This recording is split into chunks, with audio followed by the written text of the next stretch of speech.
ଆକାଶବାଣୀ।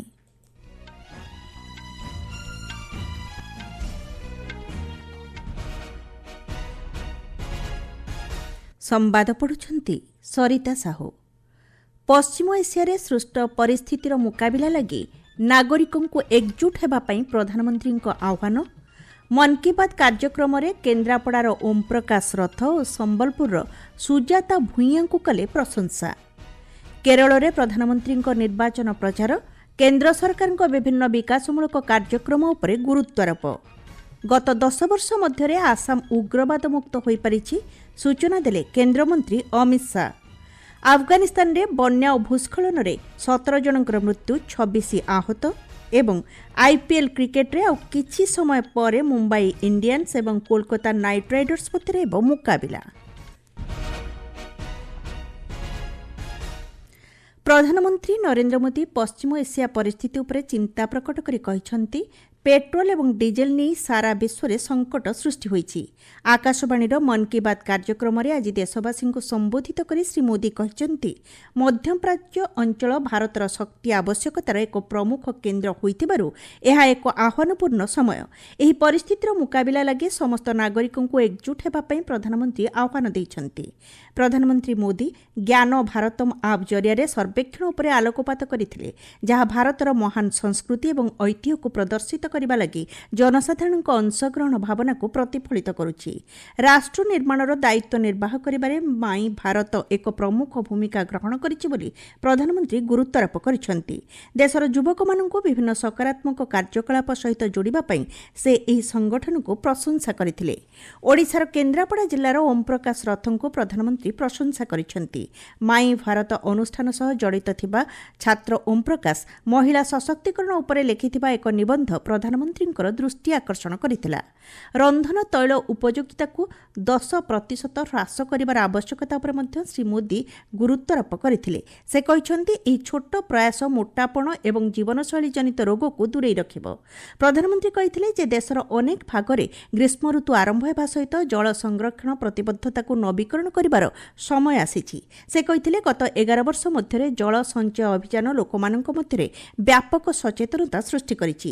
ଏହି ଅଭିଯାନ ଅଧୀନରେ ସାରା ଦେଶରେ ପ୍ରାୟ 50 ଲକ୍ଷ କୃତ୍ରିମ ଜଳ ଅମଳ ଢାଞ୍ଚା ସୃଷ୍ଟି କରାଯାଇଛି। ପ୍ରଧାନମନ୍ତ୍ରୀ ଏହା ମଧ୍ୟ ଉଲ୍ଲେଖ କରିଥିଲେ ଯେ ତାଙ୍କ ସରକାର ମତ୍ସ୍ୟଜୀବୀମାନଙ୍କ ଜୀବନକୁ ସହଜ କରିବା ପାଇଁ ପଦକ୍ଷେପ ନେଉଛନ୍ତି। ସେ କହିଥିଲେ, ମତ୍ସ୍ୟଜୀବୀମାନେ କେବଳ ସମୁଦ୍ରର ଯୋଦ୍ଧା ନୁହନ୍ତି, ବରଂ ଆତ୍ମନିର୍ଭରଶୀଳ ଭାରତ ଗଠନ ପାଇଁ ସୁଦୃଢ଼ ଭିତ୍ତିଭୂମି। ପ୍ରଧାନମନ୍ତ୍ରୀ ଓଡ଼ିଶାର ସମ୍ବଲପୁରର ସୁଜାତା ଭୂଇଁଙ୍କ ଉଦାହରଣ ଦେଇ କହିଥିଲେ, ହୀରାକୁଦ ଜଳଭଣ୍ଡାରରେ ସେ ମାଛ ଚାଷ ଆରମ୍ଭ କରିଥିଲେ। ମାତ୍ର 2-3 ବର୍ଷ ମଧ୍ୟରେ ତାଙ୍କ ପ୍ରୟାସକୁ ଏକ ସମୃଦ୍ଧ ବ୍ୟବସାୟରେ ପରିଣତ କରିଥିବାରୁ ପ୍ରଧାନମନ୍ତ୍ରୀ ତାଙ୍କର ପ୍ରଶଂସା କରିଥିଲେ। ପ୍ରଧାନମନ୍ତ୍ରୀ ସୂର୍ଯ୍ୟଘର ମୁକ୍ତ ବିଜୁଳି ଯୋଜନାର ପ୍ରଭାବ ଦେଶର ପ୍ରତ୍ୟେକ କୋଣରେ ଦେଖିବାକୁ ମିଳୁଛି ବୋଲି କହିଛନ୍ତି। ବିଶେଷ କରି ଏହା ଉତ୍ତର ପୂର୍ବର ଅନେକ ଅଞ୍ଚଳକୁ ଲାଭାନ୍ୱିତ କରୁଛି ବୋଲି ପ୍ରଧାନମନ୍ତ୍ରୀ ଶ୍ରୀ ମୋଦି କହିଛନ୍ତି। ଶେଷରେ ପ୍ରଧାନମନ୍ତ୍ରୀ ଲୋକମାନଙ୍କୁ ସେମାନଙ୍କ ଆଖପାଖର ପ୍ରେରଣାଦାୟୀ କାହାଣୀ ବାଣ୍ଟିବା ପାଇଁ ଅନୁରୋଧ କରିଥିଲେ। ପ୍ରଧାନମନ୍ତ୍ରୀ ନରେନ୍ଦ୍ର ମୋଦି ଆଜି କେରଳର ପାଲାକାଡ୍ ଅନ୍ତର୍ଗତ କୋଟ୍ଟା ମୈଦାନମ୍ଠାରେ ଏକ ସାଧାରଣ ସଭାରେ ଉଦ୍ବୋଧନ ଦେଇଛନ୍ତି।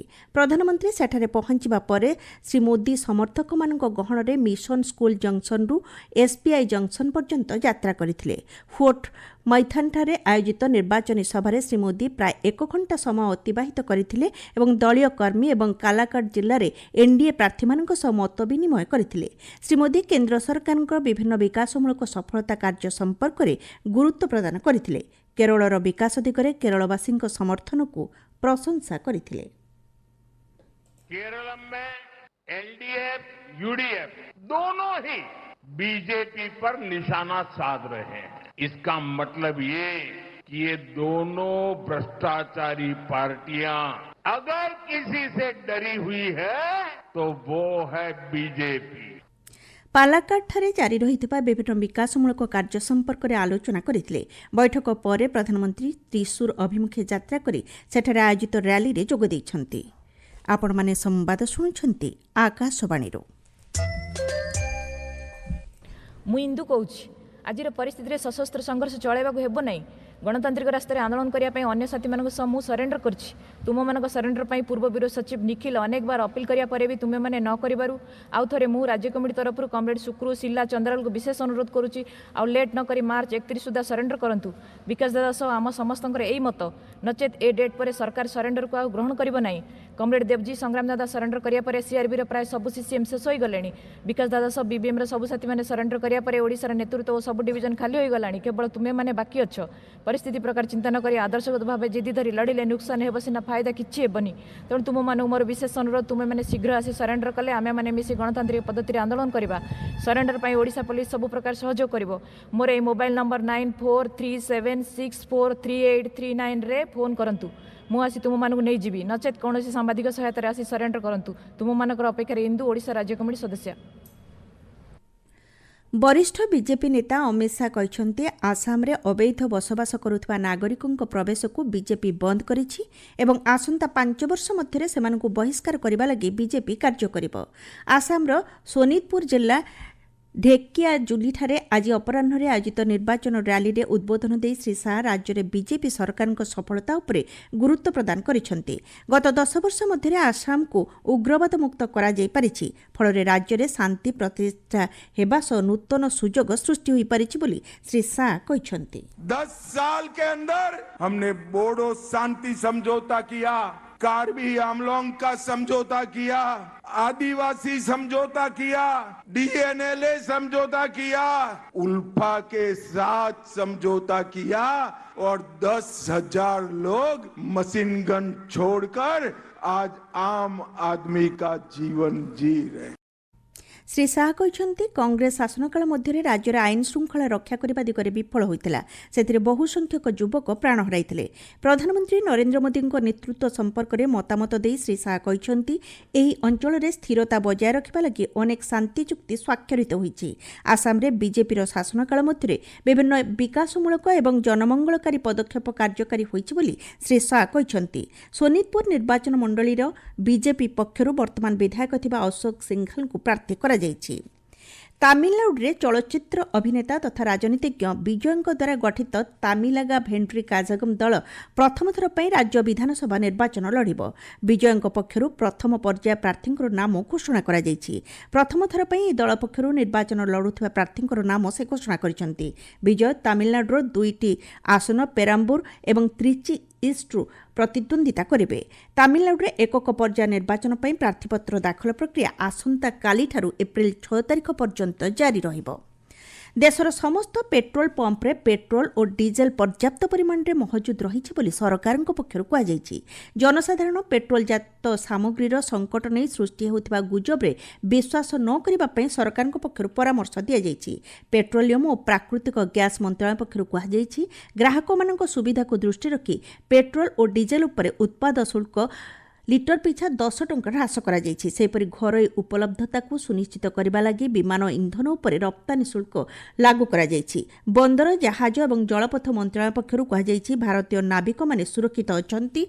गत 24 घंटा मध्यरे कौनसी अप्रीतिकर घटना घटी नथिबा सूचना मिलिछि। उपसागरीय अंचल रे 18टी भारतीय जहाज सुरक्षित भावे यात्रा करुछि एवं इतिमध्ये 9 जन नाविक स्वदेश प्रत्यावर्तन करिसेंति। वैदेशिक व्यापार मंत्रालय पक्षरु कहा जाइछि गत फेब्रुआरी मास 28 तारिख परठारु 5,24,000 लोक सुरक्षित भावे भारत प्रत्यावर्तन करिसेंति।